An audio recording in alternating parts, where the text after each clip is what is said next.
Success. It's not the spotlight, the applause, or even standing ovation. It's the journey that brought me here.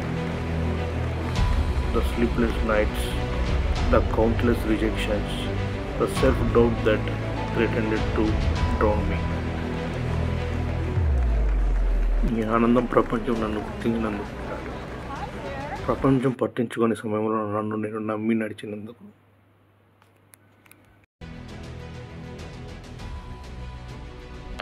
ఈ cinema ఇప్పుడు ఇంత పెద్ద hit అయ్యింది. ముఖ్యంగా క్లైమాక్స్లో డైలాగ్స్ అందరినీ ఆకట్టుకున్నాయి. ఆ డైలాగ్స్కి మీ వ్యక్తిగత జీవితానికి ఏమైనా సంబంధం ఉందా?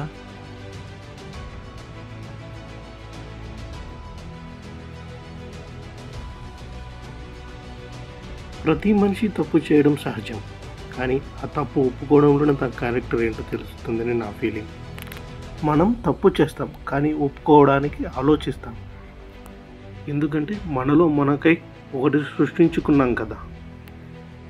తెలుగులో కన్నా మనకి ఇంగ్లీష్లోనే ఆ పదం బాగా పరిచయం. అదే ఈగో. మళ్ళీ దానికి సెల్ఫ్ రెస్పెక్ట్, ఆత్మగౌరవం అని పేరు పెట్టుకుని మరీ కవరింగ్ చేసుకుంటున్నాం. కానీ మనం ఎంత కవరింగ్ చేసినా మనకంటూ మనసాక్షి అంటూ ఒకటి ఉంది.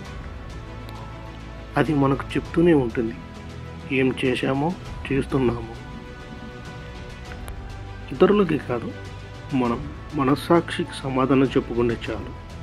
అప్పుడే నీకు నిజం తాలూకు విలువ తెలుస్తుంది. నిజం చెప్పాలంటే మనం మనకన్నా మన మనస్సాక్షి కన్నా ఇతరులు చెప్పిందే నిజమని నమ్ముతాం. అదే నిజం అనుకుంటాం.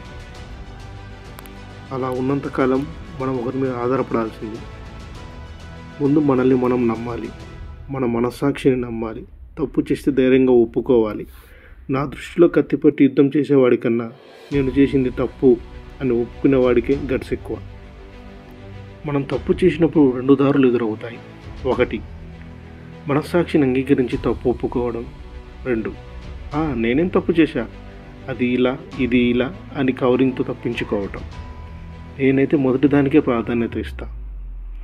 మనిషి సంతోషంగా ఉండాలంటే మనసు చెప్పే మాట వినాలి, అంగీకరించాలి. ఎందుకంటే మనస్సాక్షి మించిన మిత్రుడు లేడు.